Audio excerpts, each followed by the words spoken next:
inviting us.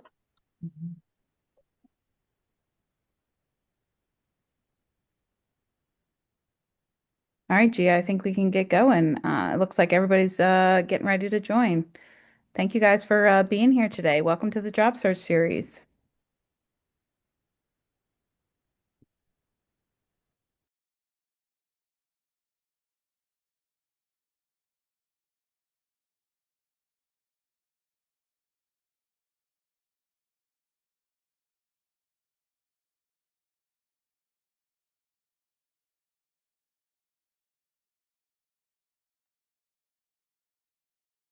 Do you want to pull up our intro slide just so I can Oh, yep. Sorry, I'm being it's okay. negligent.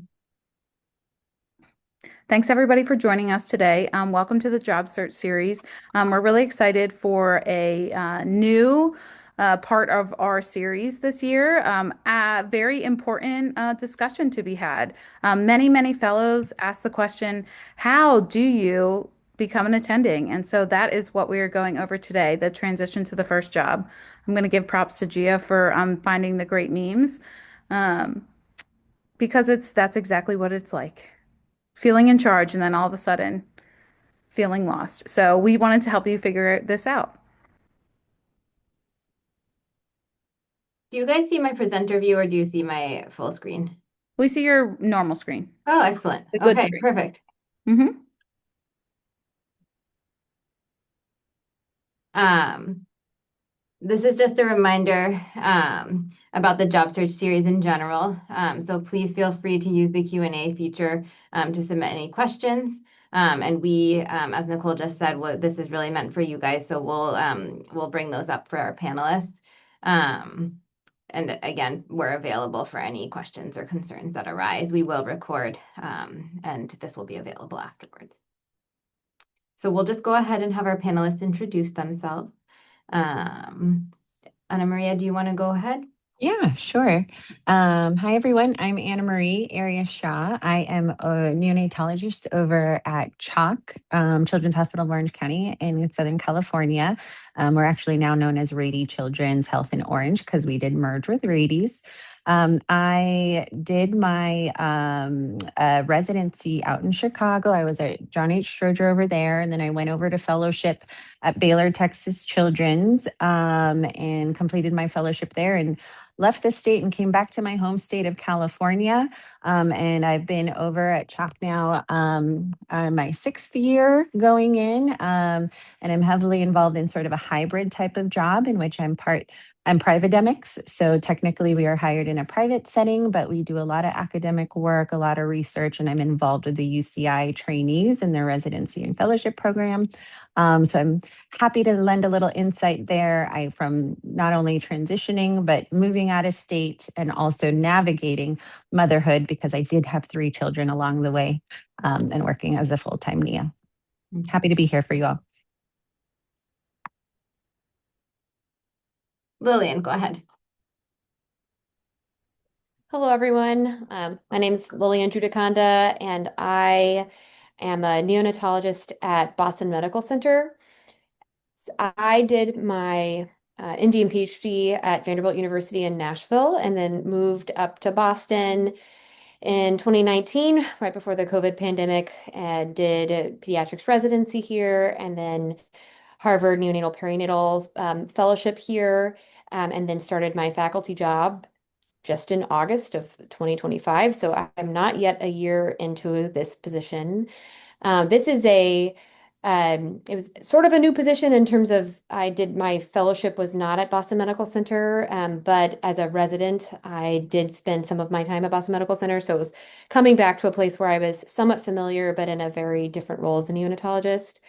And I am predominantly a physician scientist. So I spend 75% of my time doing research, basic translational research, and happy to talk about what it looks like to transition both from a research perspective and starting a new role as an attending, where when you suddenly are in the unit a lot less, but have more responsibility and what that is like and things that are great about that and challenging about that, and happy to answer, answer any questions in that arena.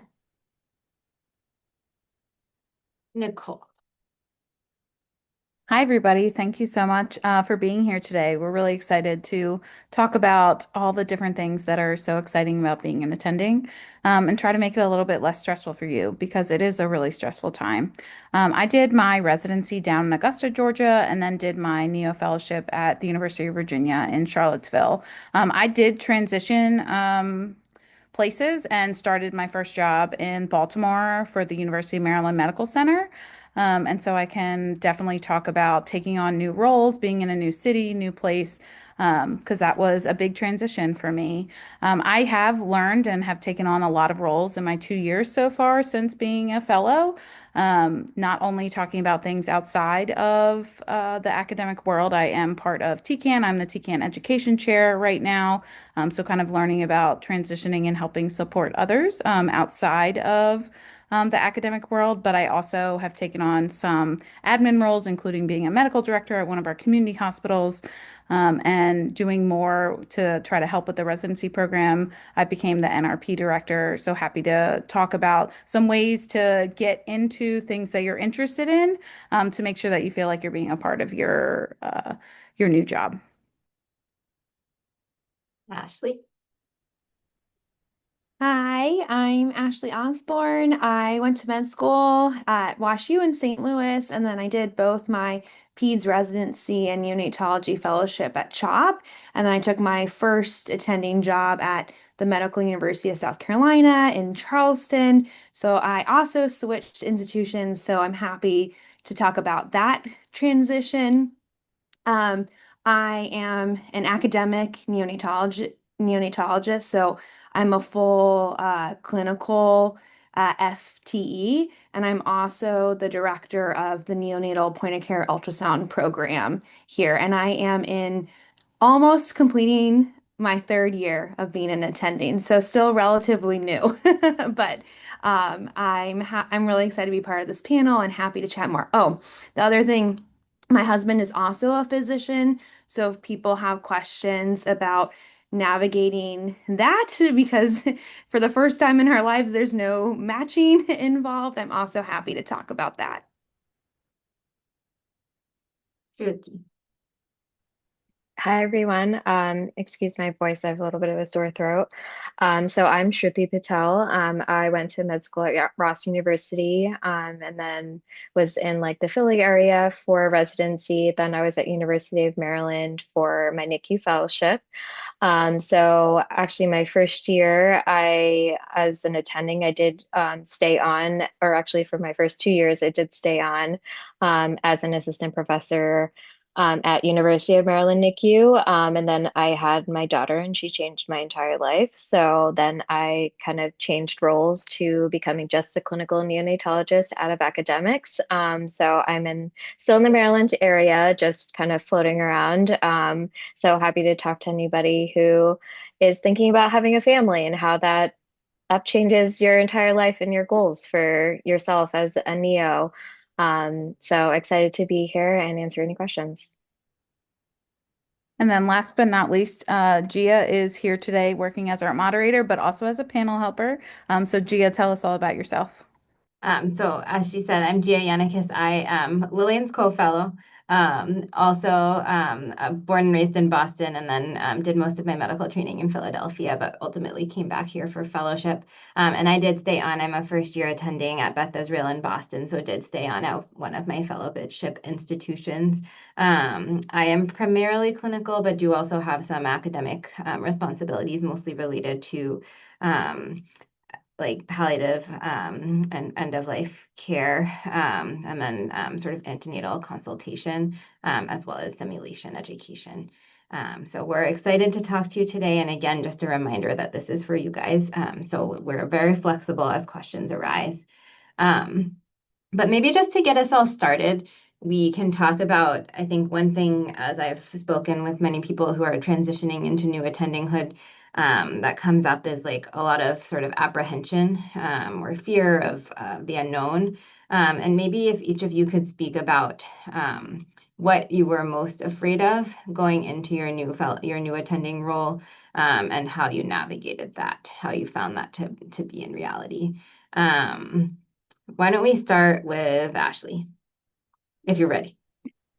Yeah, what a question. But I mean, the transition is hard. I think as a fellow, I know I always felt like responsible for my patients, but then when you are the attending, it does feel different because there is nobody else that is kind of checking things behind you to ensure what you're doing is the correct thing. But I think you have to rely and feel confident that you graduated fellowship and you've learned a lot. So I think some of that self-confidence takes time to grow. But I think I was really nervous about like making the wrong decision and missing something in a patient and that ultimately really landing on me. I think in general, neonatology is a really collaborative team sport. So there's still people, even when you're an attending, you sometimes I know people, especially in private practice, maybe you're the only one on in the unit, but you have your nurses, you have your nurse practitioners, residents, fellows, you have your other colleagues to bounce things off of. And so I think don't be nervous or scared to ask people their opinions and feel like you have to show that you are super confident and have all the answers. It's okay to talk through really difficult or challenging cases. And so I think a tip I have that kind of helped ease it for me was I had people that I felt like I could reach out to at my old institution, both my co-fellows, but also some of my mentors. Like if I really felt uncomfortable reaching out to my institutional colleagues, I kind of already identified people that I felt comfortable reaching out to. And then early on, try to find those people to in your group that you feel comfortable reaching out to be like, hey, can I just run this decision or this is what I'm thinking. Is there something I'm missing? And no one's gonna think you're unqualified or dumb or whatever. I feel like that's kind of what kind of goes through some of our heads during the time. But we're still, all of a sudden, when you become an attending, there's still so much to learn. And they know you're a new young faculty member. So don't be afraid to bounce things off of your colleagues and friends. Can I go next? Please. I think Ashley covered that so well. I was going to hit on something that like is very similar to all of that, but slightly different in the sense of where I did fellowship, everything was at one place. I felt so comfortable at that one hospital, and I went to a new institution. And not only was I going to a new institution, I was working at multiple hospitals that were not in the same system. Technically, it's a very confusing system that I'm not going to go over at this second, but the neonatologists work at many different hospitals. And so for me, that was one of the big stressors was not only was I in charge at a new place, learning all of their new protocols, their new system, but also getting to know all of these people and, again, being the leader. That was really stressful for me. And I think it took time for me to steel myself and say, hey, you know the clinical stuff. And part of the thing in neonatology is the medicine is the same no matter where you are.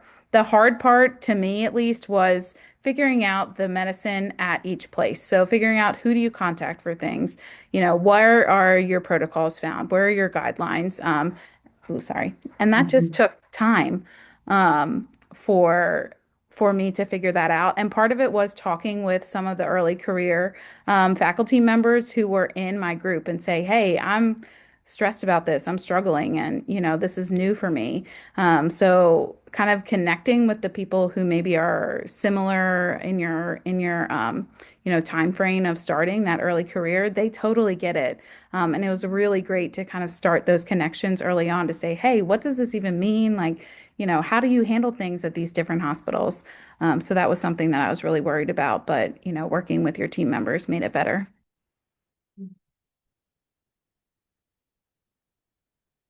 Thank you both. Anyone have anything else to add on that question?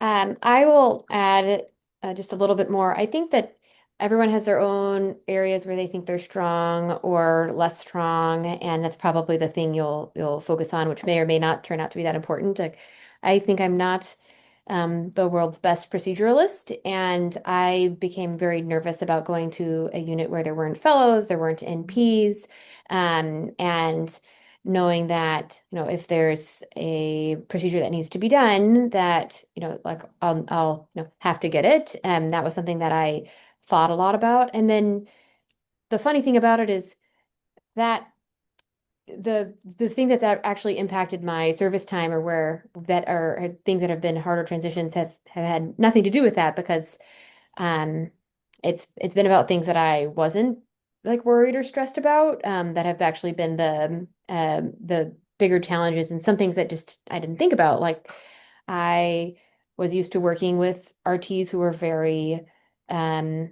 really self-sufficient and very NICU specific, and could really troubleshoot and figure out things for me. And now I was going to a unit where there were a lot of new RTs, and I needed to be watch the ventilator a lot more closely, and like figure out how to troubleshoot things, without having that same, level of help. And so I think, um, that in, if there's something that makes you nervous, and you're like, oh, like, I know I'm nervous about making like a difficult decision, or I'm more nervous about procedures, you can kind of anticipate and maybe focus that on that a little bit at the end of fellowship. But in the end, the things that are challenging might be something totally different than what you're expecting, and that's also fine, like, because learning does not stop at the end of fellowship. So I think that if anything has taught me, from this year, my first year of attending, it's that it's not like I got to the end of fellowship and then now it's just downhill from here. Like, there's a lot more opportunities to learn more, get more confident, and not just knowledge, but systems things, like how to work within the system, how to troubleshoot, like how to get stronger in areas where I either didn't have opportunities or just didn't think about much during fellowship. It's not that that's over. There's um, decades of opportunity to continue to grow and become a better, more comfortable neonatologist. Yeah, sorry. I want to echo that, and just remind everyone that since starting, unless you are like a significant homebody, and no offense to anybody, but I think we've all done being an intern in some mode of way, starting the first year of college, starting the first year of middle med school, and then residency. Like, we've moved, and have to start over and kind of uproot your entire life, and now finally you reach the light at the end of the tunnel, and know that you did literally everything to get here. And it's 100% scary, but everyone knows it's scary, even the nurses, all the ancillary staff, and they're there to support you. I think at the end of the day, like, everyone wants the best outcomes for the babies. So putting yourself aside and just asking for help when you need it, and knowing that it's okay to be scared. Like, nobody, as confident as someone may look, they're not. They're really scared, and we're all scared. And even some attendings that have been practicing for years are scared. But just know that you've started over multiple times, and like, you can do it. It'll get better.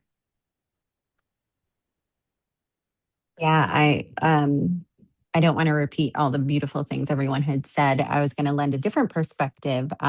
Definitely from the clinical standpoint, it's just different, and know that the systems have been built in place to support you, in a much different way than when you were a trainee. And I think you'll be pleasantly surprised with how much colleagues are looking out for you who don't even know you yet. So remember that piece. I was going to comment a little bit on the social piece. I had a unique situation in which I was coming into my first job pregnant, and I was expecting.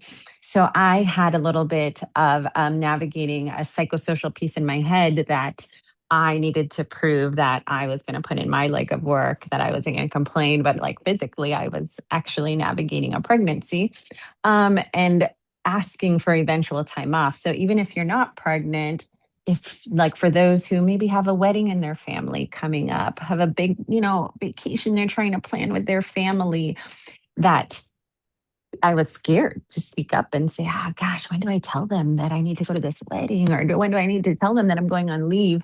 And kind of still probably had that trainee mentality of like, gosh, can I take that time off? But in reality, I want you to know from the beginning to advocate for yourself, and know that you're entering a different realm of just colleagues who understand this is forever life. And there are moments and times that are sacred in this journey for us to not burn out. And these life milestones are one of them. So even if it's uncomfortable to say, hey, I just got here, but I need to take off because my brother's getting married next month or something of that matter, ask. And to be a good colleague, it's to give people a heads up early so that we could schedule accordingly and around that, right? So just to empower you to just speak up and don't be afraid to ask for those things in the beginning. Obviously, you don't want to be like, hey, can I have a 4-day weekend in like 2 weeks? Because I feel like I'm going to need it. But give people a heads up early so we could all plan around.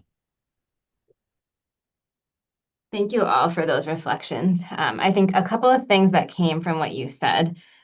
First, I want to talk about I think Lillian brought up a little bit what you can do during your third year to prepare yourself for being a new attending.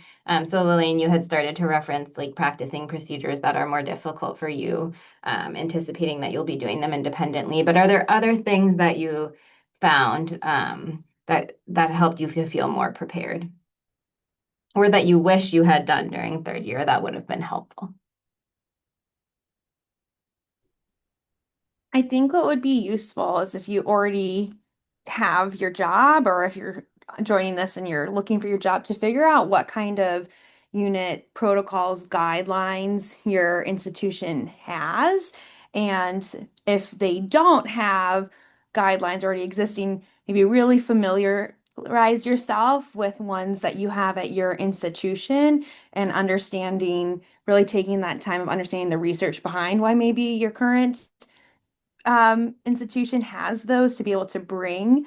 And then I think if you know what your role is, you can tailor like the end of your fellowship to really focus on that. So I am very interested in point of care ultrasound. I was really got trained in that during my fellowship, but I wasn't necessarily anticipating that I was going to be starting a POCUS program. But then when I interviewed and took my job, then I knew that was something that they were looking for and something I was excited to do. So then I really focused on getting more training and talking to more POCUS mentors, radiology, cardiology at my institution to be better prepared for that role.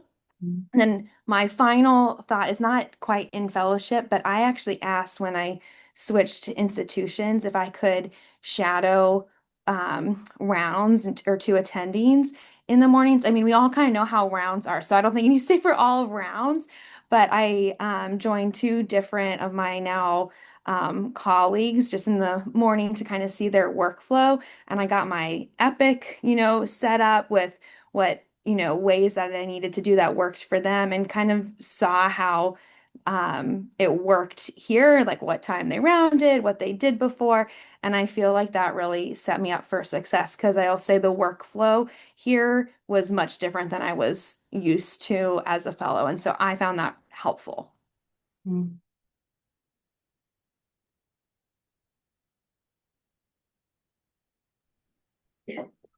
I also shadowed as a new attending. Sorry, I just aspirated my own saliva there. I also shadowed as a new attending and felt that that was really helpful, even though I was going back to an institution where I had worked 4 years before. They'd changed the model. And so I thought that was useful and also just a way to like get to know some faces. And it also helps you come in as like a very humble person, which I think is also really important because I think maybe you think you need to be really confident as a new attending, but I actually think that people people value humility more.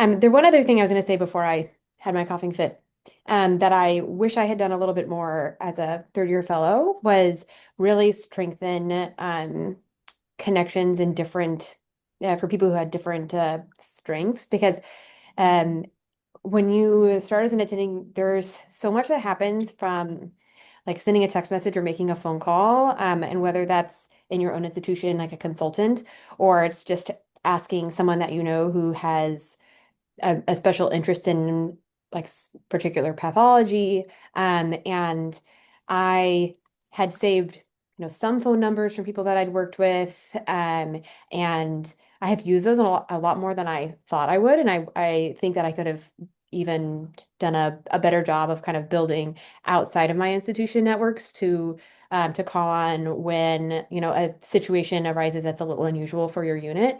Um, and I think that's something that uh, that's one of the pieces of advice I give the third year fellows in the Harvard program is like to save the phone numbers of every person that you work with because you never know when you're going to want to, reach out about X, Y, or Z.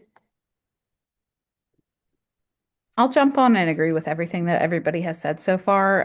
One thing that I did, and that was, I think, a little bit of being scared of going to a new place and not knowing exactly what I had to do. One of the requirements that I did at UVA was every morning the attendings and the fellows would teach the residents. And so I compiled and created some like pre-made lectures so that way I was ready and prepared in case like that was something that I was asked for.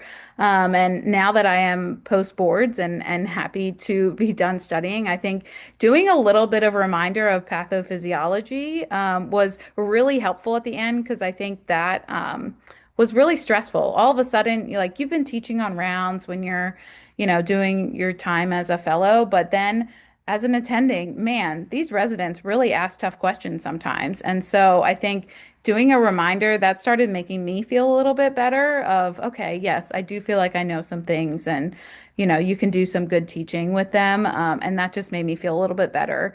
And I could then teach the fellows and, everything felt a little bit easier. Did I use those lectures? Not really, but I think it did teach me a little bit. So I'm glad I did it. I also did shadow, so I would highlight. That's, I think, something that is important to know that most people that I know, you don't go through orientation as an attending. You are really just on your own figuring things out. Maybe you have some orientation as part of the School of Medicine or the hospital or whatever, but nobody really tells you how to be an attending. And so I think if you take the time to say, hey, I want to follow you, I want to see, like, what are you doing? Who does this? Like all the workflow, it can be really, really helpful. I will say I shadowed too, and I was staying in a place where I had done fellowship. I think it never hurts to ask to shadow because even if you have been operating in that unit for a period of time, your role is different. And it's helpful to see how different people manage their time as an attending, how they manage their relationships with the APPs, how they bill, things like that, that you may not have as closely interacted with as a fellow. So strongly advocate for that, even if you are staying in the same place. Piggybacking off of the saving lectures, which is a wonderful tip because I did the same thing. And it's been helpful when it's my turn to give lectures to at least have a building point of when I'm like, oh my goodness, I have a lecture to give tomorrow. And let me just look back at this ROP lecture, get my basic building blocks and build on top of that. So save all you can. In addition to saving all you can, I'm so glad one of my colleagues told me to do this that had graduated the year before. He told me, hey, email yourself all the dot phrases and templates you like for like prenatal consults, those kind of long notes where you're going to cater to your verbiage because you're going to graduate, you're going to leave, and all of a sudden you're going to be in the community and have to write a note to your liking. And you're like, gosh, I don't have my Baylor template anymore. Gosh, I don't have the template in my comfort zone. So I like copied and pasted a ton of templates that I really liked that I wanted to carry over and sent it to my personal email. I also went through my Baylor email and just like protocols, anything I thought, just forward it to your personal email because one day you're going to be like, oh no, I don't have access to this anymore. And some places will get rid of your email like immediately. Some places will give you a further amount of time, but so make sure you're prepared. Because sometimes when you turn in your badge, that's it. You're done. You don't have any more access to your email. And I don't know, on that note too, if you have like a separate work phone and your personal phone, you're gonna get rid of your work phone, transfer like those contacts that were already mentioned that you want to keep. And then like, I don't know, I saved like tons of screenshots and pictures of things that I like would reference all the time. And so I sent those to myself so that I didn't lose them when I had to give my work phone back. Mhm.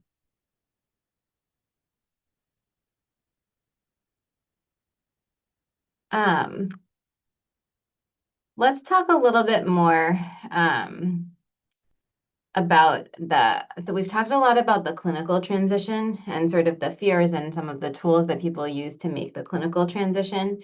And we have a range of different people, some of whom are more academic, some of whom are more clinically oriented in this panel. But let's talk about the academic transition and how you prepared yourself to go from being a fellow to being an attending who's expected to have some ownership of whatever area it is that is your area of expertise. Um, let's see, Lillian, do you want to start with that since you are a physician scientist? Yeah, I'll try not to give the 30-minute version. So I think that I'm going to try to talk about this in a way that I think is more like generalizable, because obviously I have my research niche, which has its own specific demands. But I think that one of the most, even though you just talked about being more independent or having ownership, I think one of the most important things is figuring out who your like mentorship team is going to be, um, and that is a key part of doing that. So I. Um, Came to a place where I met some people, but I also knew that I needed different mentors for where my research is now and where I wanted to go. And the way that I sort of forced myself to get mentors really early is I set an ambitious goal, which is that I wrote a K application after being at my job for, I don't know, maybe 5 months or something, which required me to have an entire mentorship team that wrote me letters and that I could write about. And I'm not sure if that was the smartest thing to do, but it really was an easy way for me to be able to force myself to set up meetings and like write those first emails and have those first meetings with people and kind of get a sense really quickly based off of how easy they were to work with on this particular project, how closely I wanted to be, um, how closely I wanted to work with them. Even if you're not writing a grant, I think um, having people that you trust who want to help you develop your niche and have it be yours, whether that is a teaching niche, whether that is a research niche, whether that is like a particular clinical area, like I know Ashley was talking about POCUS, having people who are going to help establish you at your institution is really important because um, there will be someone who like give you the opportunity to give a talk, or give you an opportunity to be on a committee, or like nominate you for such and such thing. But especially if you're going to a new place, a lot of people may not know what your interests are, and it's you don't. So I think finding out who are the leaders or who've had success in that area, maybe not exactly the same area, but something similar who you can go to, I think is really important. And then the other thing that I did early that also sort of forced me to take ownership of my research was get trainees that I started working with very quickly. I did this kind of out of necessity because I just need more hands to do the research. I talked to a couple people and I said, well, how do I find trainees? And there was a suggestion of a couple places where you can make postings for students, and very quickly people reached out to me. And then if you're interested in any type of mentorship role, if you're affiliated with any kind of, whether it's a medical school or an undergraduate institution, or even fellows, there are probably people who are looking to work with someone who has neonatology expertise. And that is another thing that I learn like 20 times as much as I teach someone else. So by having people working with me, that kind of forced me to really quickly mature as a scientist and as a leader. So both of my answers were about other people. So get mentors, and then consider taking on not more than you can handle, but some trainees as a way to um, help you kind of identify your own like strong interest and where you want to where you want to take that forward. It kind of forces you to do some of that. Whereas if you're just on your own, I think it can be a little bit challenging. So I stayed on for where I was as a NICU fellow, and as a fellow, we had a lot of administrative duties. So I felt like I kind of took some of those and carried it forward, in addition to taking on other things. So um, always know what your limit is as well, and it's okay to say no. If you have a specific interest or something you focused on in fellowship, and that's something that you are going into the job wanting to do, know that that may not be something right away that you may start, and it may be, not the goal for or the best projection for the program itself or what the needs are at that time. Um, be open to not doing something, but also be open to, reflecting and saying, I am doing like five things in addition to doing clinical work, and it's okay to say maybe I shouldn't take on the sixth thing, and maybe it's a little too much for me. And everyone, I had a mentor, and she's like, your first year, you're developing on being a first year attending, but you want to do everything. And I tried to do everything, and it was a lot. And at some point, I was like, I don't think I want to volunteer for this because a lot of the things are like, well, this would be really good for your resume if you did XYZ. And you're, in the back of your mind, you're like, I want to work on career development, but it's your first year. Like, try to focus on learning the new system if you're transitioning to a new place, learning how to be an attending, even going from a place I did fellowship, being an attending at that place is different. Your role is different. You're not a fellow anymore, and you have to kind of prove yourself a little more to those around you to earn that sort of respect in your role, and um, then take on the other administrative things. And things will come, as you start getting more comfortable. And yeah, that's like my 2 cents on it. I like what you just said. Things will come. Like, don't feel like you have to jump on everything. I think I would really focus on understanding what the expectations of your job and for your division are. Because there's going to be some, if you're doing academics, there's going to be some similarities, but there's going to be some differences there too. Like, I'm fully clinical and I don't have protected time for research, but we're still like a small, medium-sized division. So I am still expected to mentor fellows, residents on research projects, and there is a publication requirement for promotion. And so kind of know those things so that early on you can kind of plan your time and your what is needed for not everything's about promotion, but it is an important part of academics. So understanding what you need and then figuring out what you enjoy to fill those different buckets or boxes that you have to check off, I think is really helpful. And you don't have to focus on that right away. I think focus on learning the system and how to be an attending. And then kind of towards like the end of your first year, you can be like, oh, I really like teaching at the medical student level. Like, can I find someone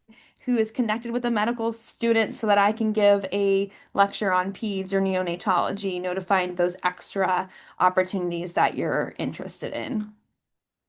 I think what Ashley is highlighting is the importance, and multiple people have highlighted, is the importance of sponsors, right? So we talk a lot about mentors, but I think as a new attending, almost as important as mentors is sponsors, especially if you're really either if you're staying or going, and helping people who can help you find opportunities in the space that you're interested in.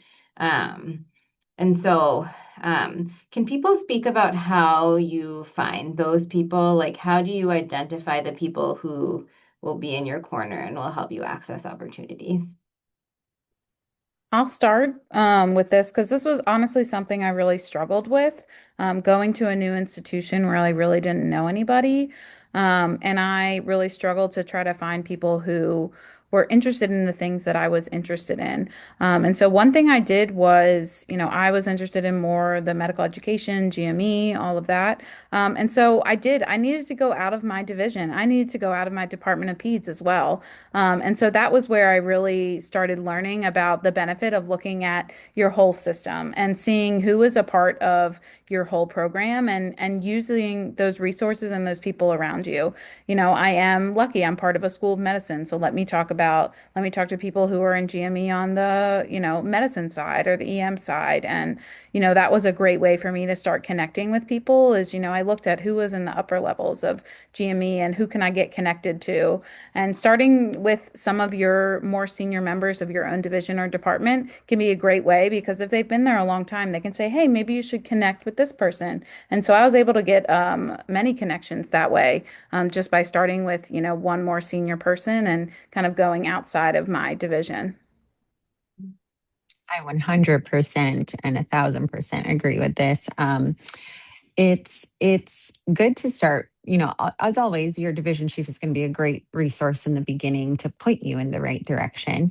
But one beautiful thing about being a neonatologist is we're a generalist, right? So we come across a lot of consultations. And I think that taking advantage of that, we meet a lot of subspecialists just by nature of our job and capitalizing on those interactions and relationships along the way was really it opened a lot of doors for me because sure I was consulting neuro for a rule out seizure, but hey, you live around here, oh, we live near each other, blah blah blah, having little conversations here and there and realizing that these are also colleagues that can point you to the right mentors, connect you to neuro NICU people.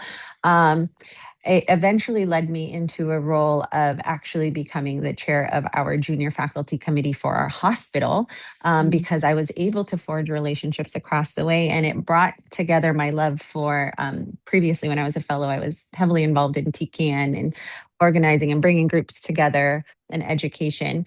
It opened a lot of doors for me. And then in the academic realm, it helped me on a second front because I was able to hear about the IRB process from different avenues and how they were to go about it. And actually, some divisions were better than the neo division in getting things through IRB quicker. So again, just sort of realizing that all interactions, even in the clinical front, when you're not actually researching, those moments are leading up to your overall career, and aren't just consults. My other plug is it's going to be very institution dependent, but you get a ton of emails. So it's hard to like read all of them, but especially early on, just make sure you're looking through all of them because at MUSC, there actually is like a formal mentorship program that I signed up for and was paired with a mentor within pediatrics, but not my specialty, who has been very helpful, right? Different connections, an outside perspective, things that maybe I'm not learning from people in my division. And so that has been a really valuable connection for me. So if something like that exists, I think taking advantage of that early on can be really helpful.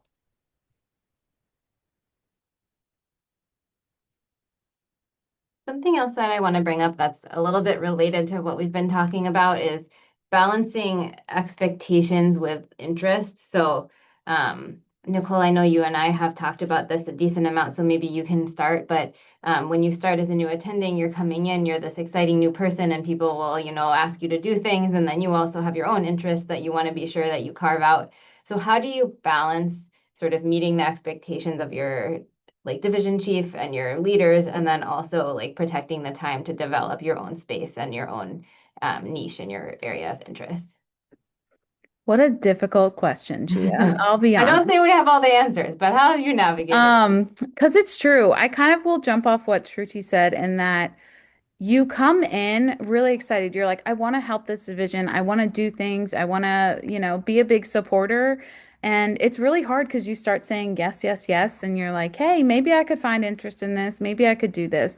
And it's hard. And I think I didn't do a good job of saying no when I started and, kind of got jumped onto projects that maybe I wasn't so interested in, but I can learn a lot from.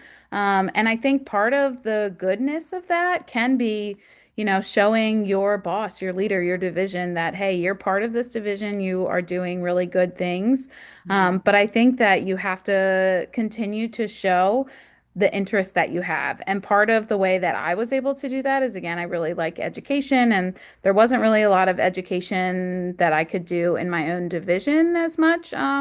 So I kind of sought out other ways to, and that was going through the School of Medicine and saying, hey, how can I, find some education resources here? I also reached out to, the community, and I found TCAN, and, I kind of jumped onto that and found some other supports that way that brought me some joy. Yes, things like that are not giving me protected time at all. So this is all extra things. But I do think that it's good to continue to find the support of things that you're interested in. But I still struggle with it, I'll be honest. And I think that it is a challenge to put yourself first when you really want to be a part of a division. And you want to be helpful. That is something that I feel really strongly about is, I want to be a good member of my division. And that means helping out. That also means, though, that they need to be supporting me and helping me meet my goals. And they might not be met in the first year. And I think that's something to be, reminding yourself that you don't have to hit your goals in 1 year or 2 years or even 5 years, but you need to be starting to have some ideas or some, experiences that can start to help you with those things. I don't think I give you a good answer, but it's a challenge. It's really hard, and I really struggled with it. So happy to chat more about it if anybody has any questions about it. I think managing expectations is just a common theme that we're constantly working on, right? From beginning to end, not only in the professional sense, but with your relationships at home. I'm a dual MD household as well. So with my husband navigating a new attendinghood together, navigating with your family and parents who are like, you're an attending now, that means you even have more time, right? Like, no, actually, not really. You're navigating a lot of different parts of life. So it's almost like this maturation that comes about you becoming an attending is starting to learn to navigate what you love to do, what can be realistically done. I don't know if anyone reads Brene Brown or knows that author, but I was listening to a podcast with her recently, and she was saying that her and her husband kind of just say that at any one time you have 100% to give with whoever your team members are and whoever makes up your village. And there's going to be times where your day's really crappy, a baby might pass away, you're going to come home and you're going to feel depleted, and you need to just verbalize, I'm at a 30 right now. I need you to step up and be the 70, right? Or today I'm at a 80. You can hang back, sort of thing. And I think just getting into a practice of thinking that from the moment that you become a new attending, because one big beast you have to slay from the moment you become an attending is you have boards. You got boards looming over you. The whole division cares, whether they say it or not, but they care for a multitude of reasons because they don't want you to take boards again, because they don't want to like help you also just have that time off to study the following time around. There's a multitude of reasons why everybody's invested in you at passing. So don't be afraid to be selfish and just be like, I'm at a 50 right now since I got to prioritize studying over here and I can't get in a major IRB project, but maybe I can connect with this senior person who is a heavy publisher that might need just extra hands on their projects, and I can kind of help with data collection, learn the ropes there, and realistically be productive in a very peripheral sense. And when I'm done with boards, I could be more at a 60 or 70 and contribute a little more. But just a little analogy that's been sort of helpful in my life. I think to kind of summarize what has already been said is ultimately you need to be a team player, but also speak up about your wants, desires, goals. And then when things align, that it's like a divisional priority and goal. And it also helps you with your personal goals and wants. That's like an easy yes. So that's like saying yes intentionally. That's something that you should probably do. And then you have to kind of find the balance between the other things like service to your division and pursuing your, academic, clinical growth, whatever you're working on.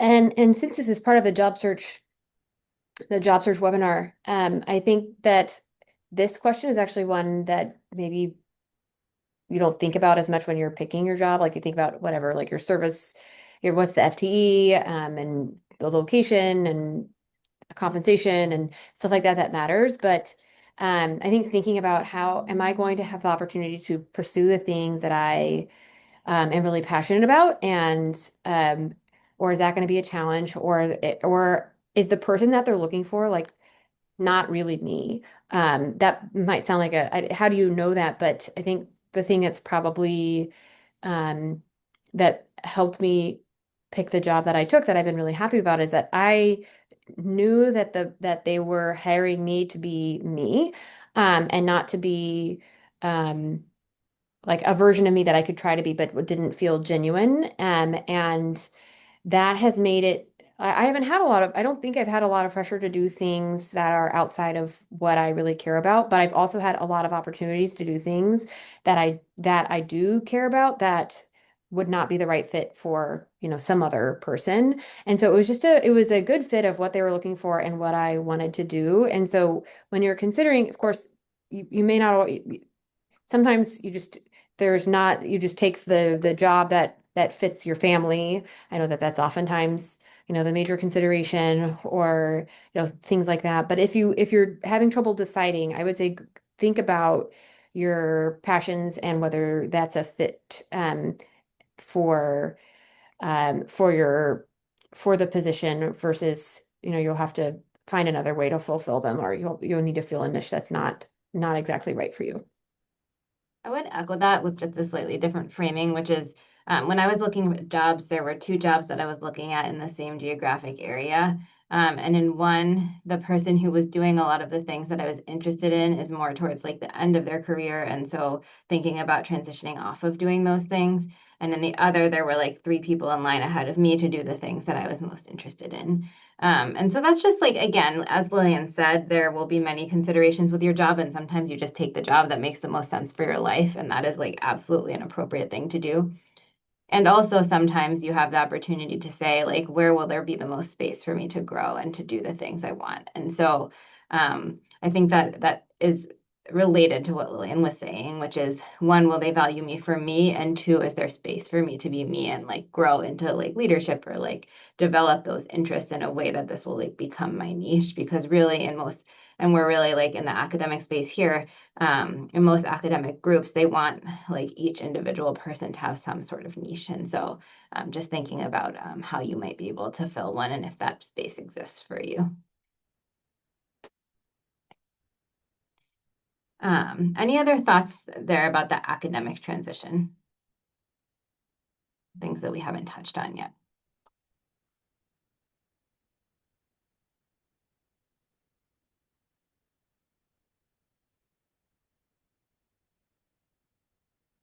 Okay, so I don't see any questions in the Q&A yet. Please feel free to weigh in with anything in the Q&A if you do have any thoughts or any questions for our panelists. I do want to come back a little bit to the clinical space, just as we move towards the end of this panel. And I want to talk a little bit about imposter syndrome, because I think we touched on it a little bit, but we didn't touch on it fully. And I think this is, at least for me, was a huge part of the transition to being and attending. So I have a little slide here that I made for a talk on this very topic. And so I think it is prudent to our conversation today as well. And I want to show it, but then I want to have our panelists comment. Well, I I think want to this have is our what I was panelists comment, but before we do that, I want us to answer this question. I feel like I'm Um, in a dun dun dun and I think series. this is what I was describing when you asked like what were you most scared about was like the confidence in your decision making and all of that. So yeah. yes, imposter syndrome 100% for imposter. sure. So I want us to get into imposter syndrome, but this question is actually related to what we were just talking about. So before we do that, what was it like to transition to the private work setting?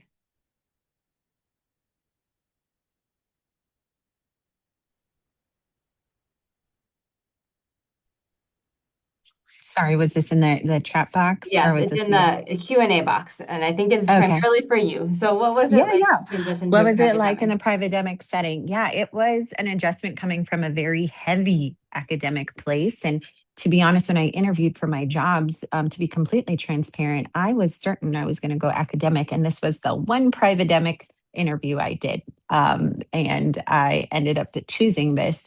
So I at first was a little bit just navigating this whole new world of the value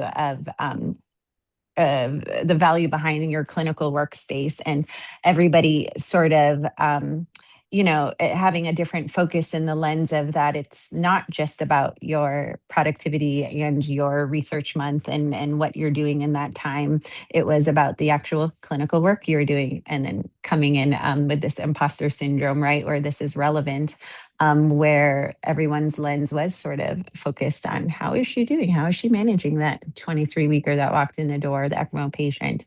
Um, but the hardest piece of the private world, honestly, was that I knew I eventually wanted to be in these projects, but I knew I wanted to become a good clinician in that first year and really focus on becoming a good clinician and trying to earn your time is kind of how it is in private in terms of getting carved out time for yourself to do projects.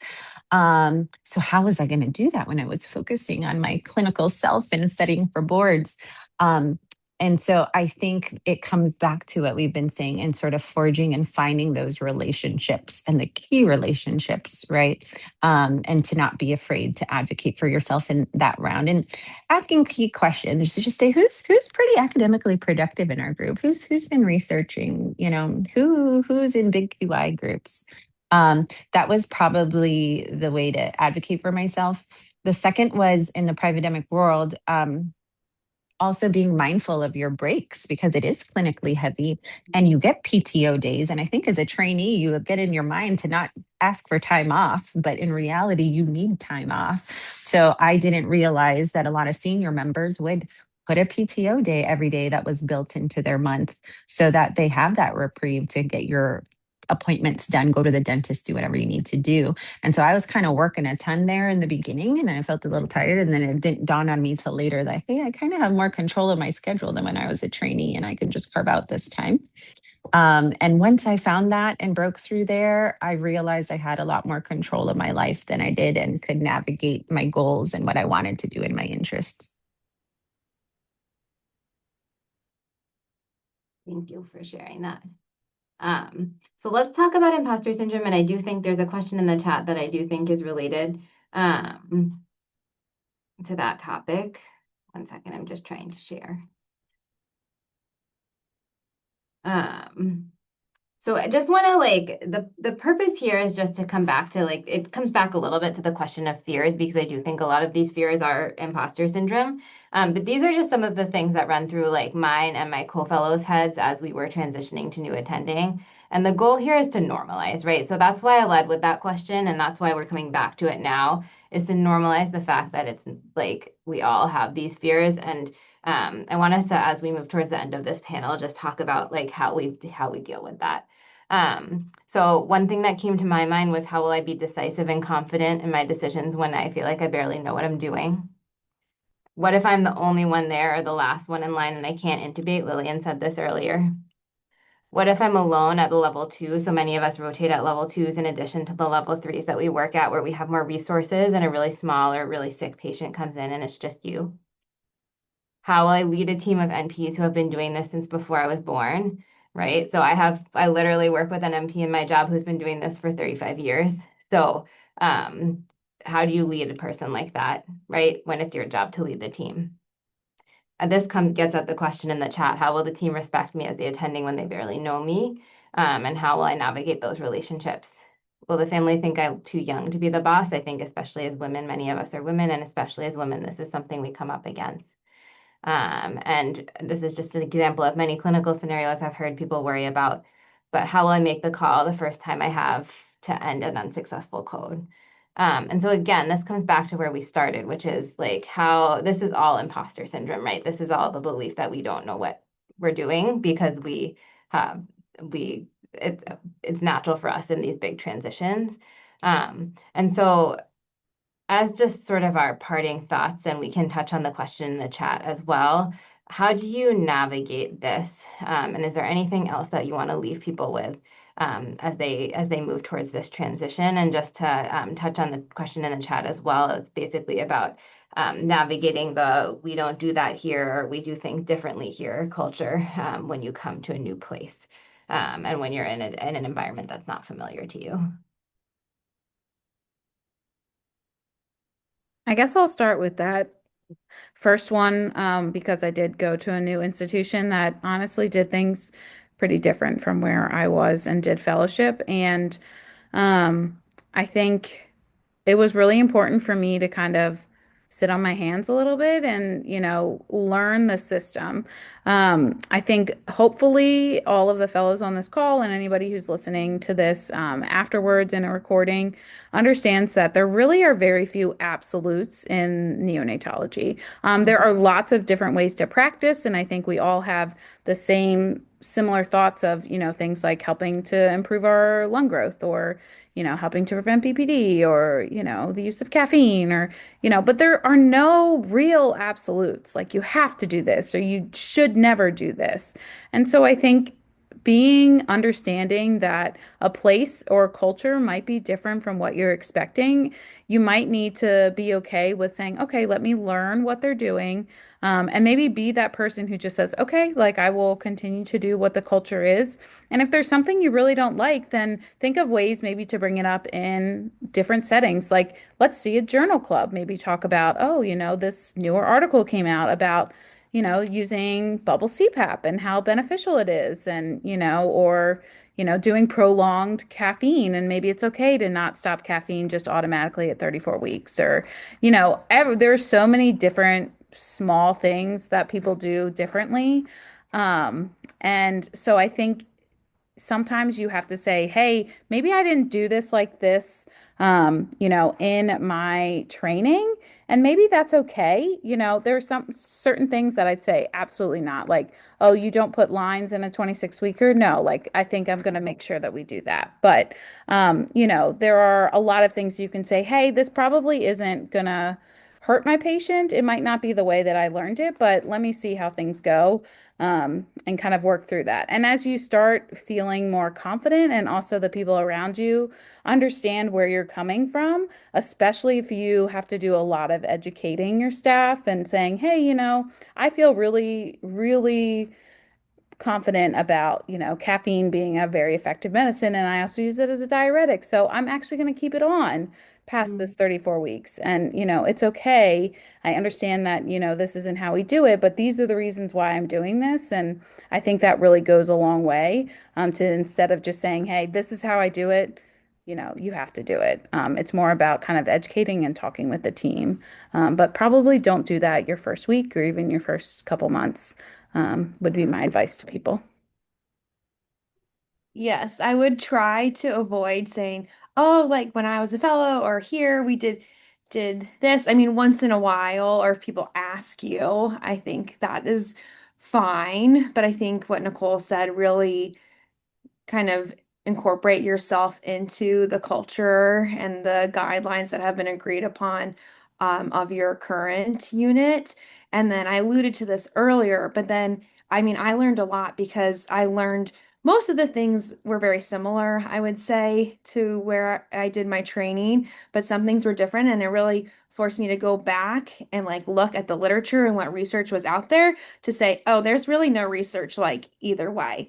Or if you find out there is good data to change what the current practice is, again, like Nicole said, maybe not in your first week, but have that you can teach, on round, share the article in a journal club and pick those things that are important to you that maybe they're projects that you want to get involved in, like updating the surfactant guideline or how we give surfactant, those kinds of things. And so pick your battles and pick what things you feel most passionate about. But for a lot of things, I think you'll learn that you were like taught in fellowship that this is how it is done. And then when you go back and you look and you're like, oh, there's really good supporting evidence to two different ways, or there's no evidence, and this is just expert opinion at this institution, and the expert opinion here is slightly different. And that's going to make you a better neonatologist too, understanding that.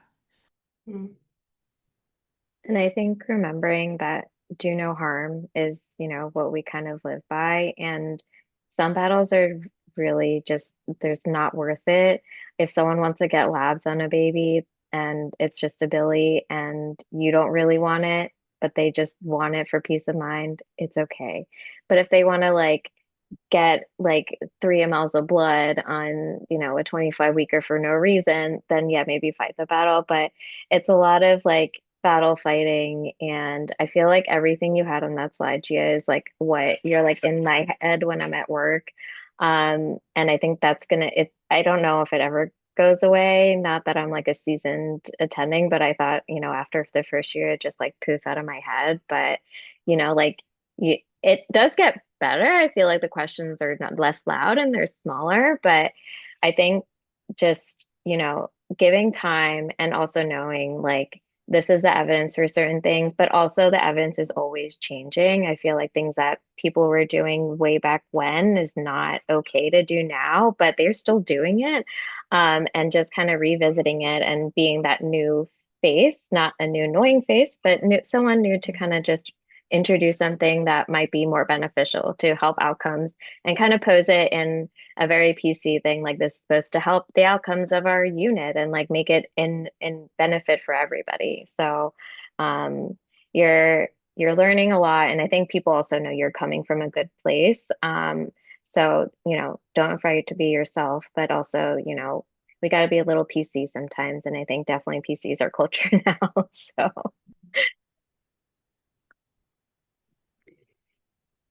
I think a lot of the things on that slide or are like things inside your head that you say to yourself. And at least for me, the answer to most of those things is just to talk to somebody else, like get to get out of my head. Um, and in a few different ways. When I was doing my pre-attending and fellowship, I was working um, with NPs that we didn't work with regularly, and they were very good and very opinionated, very experienced. And I learned something that was really helpful when I was working with them, and that was that if I just tell people what I'm thinking, including the uncertainty that I have, then they can help me a lot more than if I just think I need to make the decision.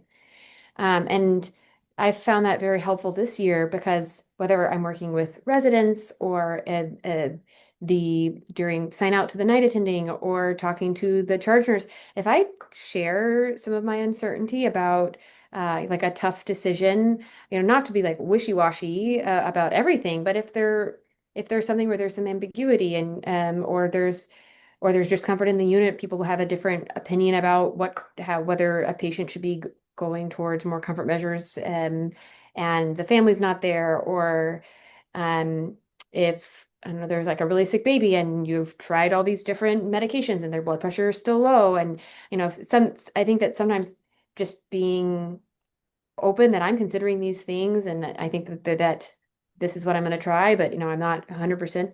That's worked really well for me this year.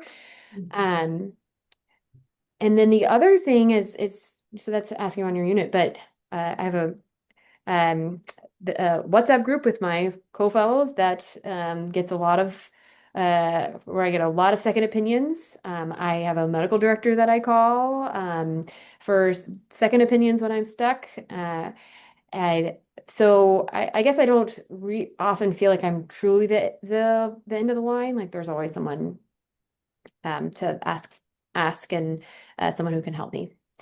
The last thing I'll say before I'll stop talking is that I actually found studying for boards really helpful this year too. I was really glad that it was something that happened during my first year of attending hood because um, maybe there were things that I should have learned in fellowship, but that I didn't learn or helped solidify. But I also felt like it was I don't know, just helped put some things in perspective when you're on the unit, like some things that are like very fundamentally known. And then you also see a practice question, you're like, what? This is so crazy. And you realize that, things um, that we sort of take for granted now, some of those are new knowledge, or maybe they'll be different again in 5 years. So I thought it was a good way of sort of putting everything that I'd learned in the last 3 years together in my brain in a way that was nice to draw on.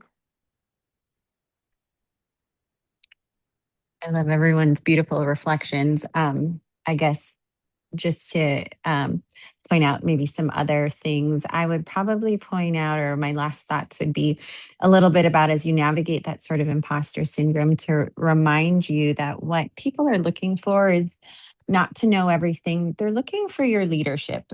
And you have been trained, even though you are a first year, you're a leader. You are the head of a critical care team. They can do a lot of the things that we can do. Some places RTs innovate. There are protocols people can follow, but they need you in moments of crises to be the leader.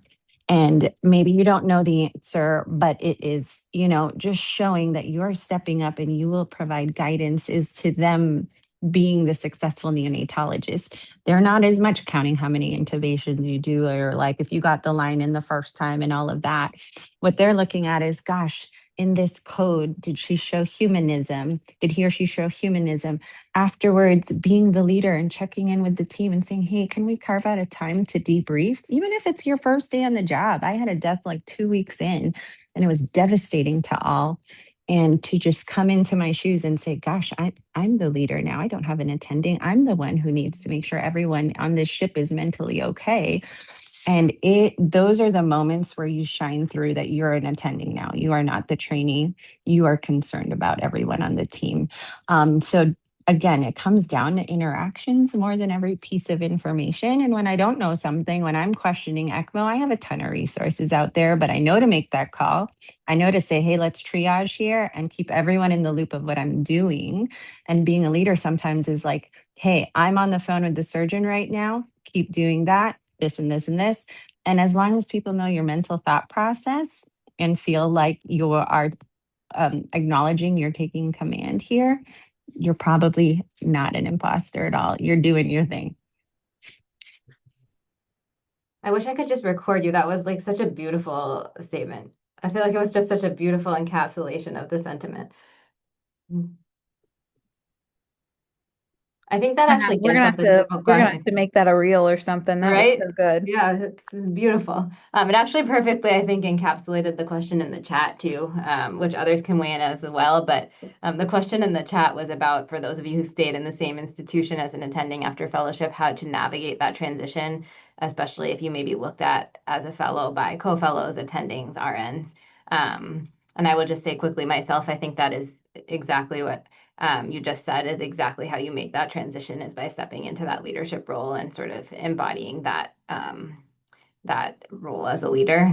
But I will say that I said to one of my attendings when I was a few months in to my attending job, I said, I know that I will have made it when people stop thinking that I'm a fellow. And she said, I have been an attending for 10 years and people still sometimes think I'm a fellow. So the point was, don't expect perfection, but I think a lot of the things that Anna Maria said are exactly getting at the point of sort of stepping into that ownership. But I'm not sure if others wanted to comment on this question as well. I think you guys both said it wonderfully. It was kind of hit home, Anna Maria, and you shared that.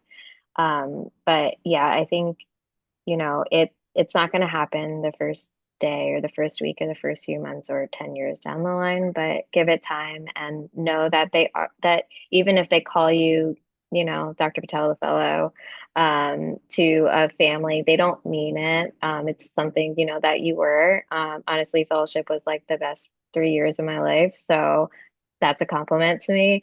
But know that they're looking at you, as that person, that leader, that the one that's kind of holding the glue together as for the team. And I don't think it's something that, they don't think highly of you or anything. I think it's just, sometimes we get called nurse and they don't mean it, it's just a different form of respect. But yeah, just give it time.